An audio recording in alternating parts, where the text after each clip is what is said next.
Today I'm going to tell you a remarkable story dated September 11th, 1920, and it's caused a stir in temporary Ireland. It was an extraordinary story told by a man named Welch that said that he and his uncle saw apparitions of the Virgin Mary. Now, the priest states that he had not seen any of the statues that they claimed bled and cried, but he did say that 3 other priests had said they had seen it. Now, according to the correspondent at that time, the religious pictures in the house of T. Dwan, news agent in Main Street in Temple Moor, began to bleed, and 2 remarkable cures from the effect happened that same evening. Now, he said he walked into his house, and there attached his premises, he had 4 small statues. They were all bleeding.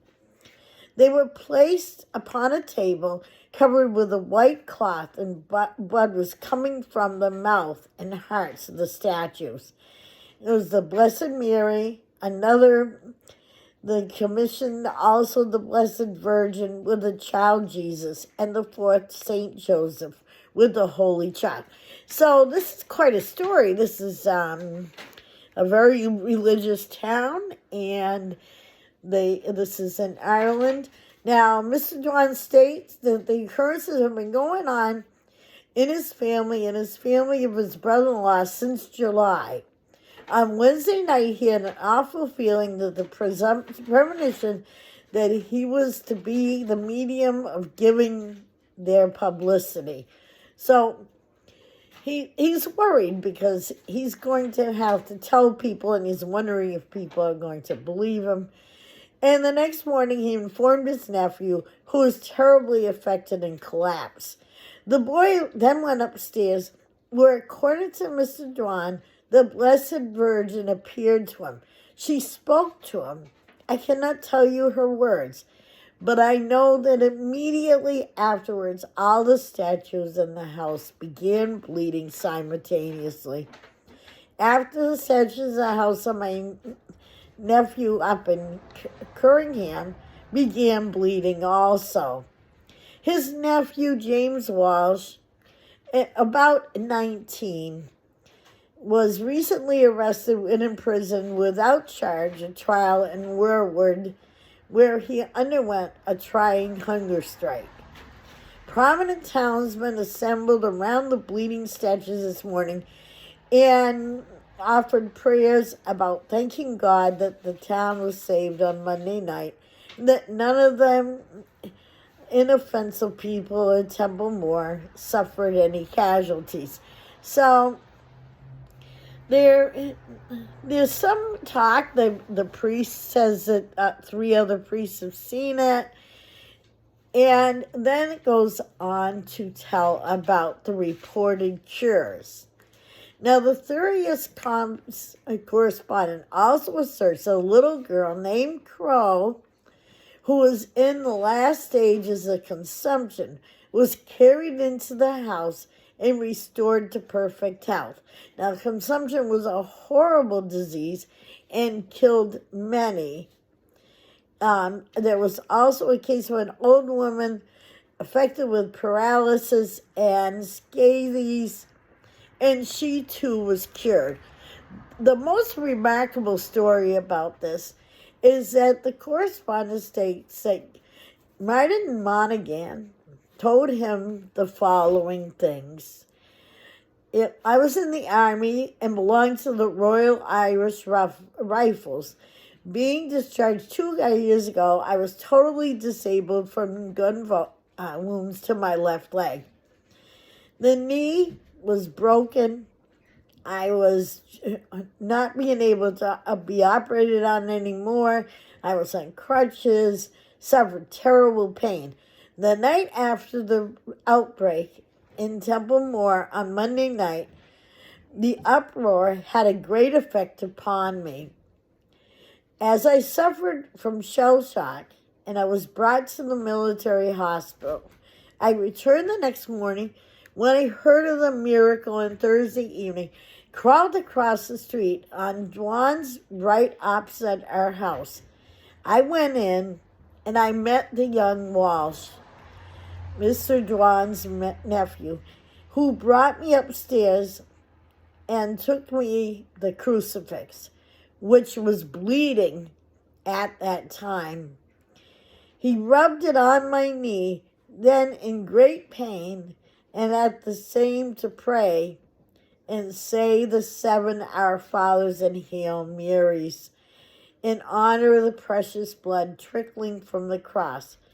Both of us left the room together, Heath Lincoln, me, as far as the door. So that meant that he was carrying him, just basically. He turned to the window, and as it did, I felt a sudden shock, and all the pain just went away. I went quickly back to my house. My wife and mother-in-law were quite astounded, could not believe their eyes to see me walking so briskly, and my leg is still a little stiff. I can now bend the foot, but not the knee. My leg was completely dead and paralyzed before, and very painful to the touch on the kneecap. My mother-in-law examined the knee, and I came over, felt it all over. I slapped her hands against it, and I felt no pain. So this is a man that could barely move. He crawled across the street. He's walking now. Then there was major wonders started. Now,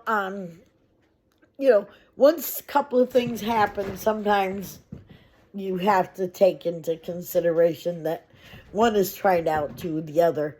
But telegraphing last night, this is before telephones, or when they were brand new, 6 miles away where Mr. Welsh was employed, Mrs. Marhart told him that Walsh had been a novice in the Chedicarian Monastery and left it owing to certain premonitions that he said he had had.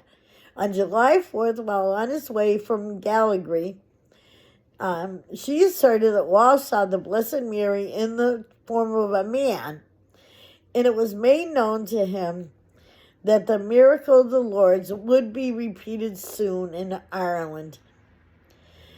She said the apparition added and appeared on several occasions since July and was visible to young children, though there was a similar apparition in the room where Walsh was sleeping, and at the request of the apparition, Walsh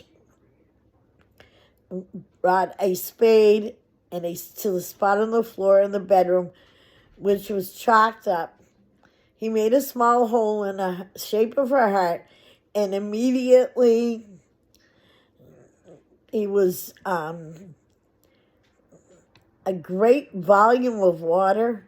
I'm not sure. So a fountain. So apparently they dug a hole into the seal, into the floor, the size of a shape, and water came out like a fountain.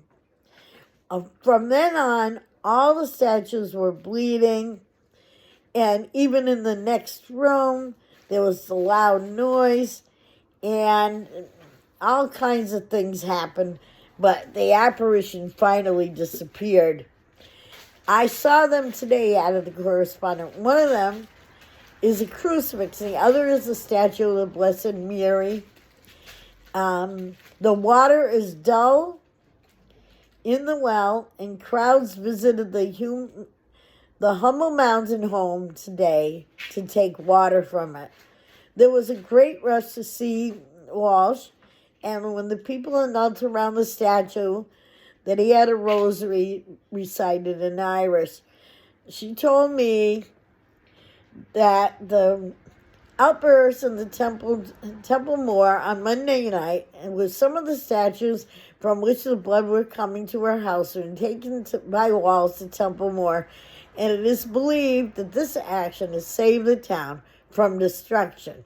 Further cures claim are these of D. Elijah, harness maker, who was a cripple for 5 years, and a girl was suffering from a 12-year-old incurable disease. Following that, there was a huge pilgrimage, and special representatives of the Irish Independent visit Temple Moor.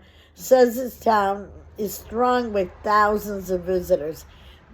They came by from all parts of the country. So the House of Mr. Don was surrounded by large crowds, and Irish volunteers preserved admirable order.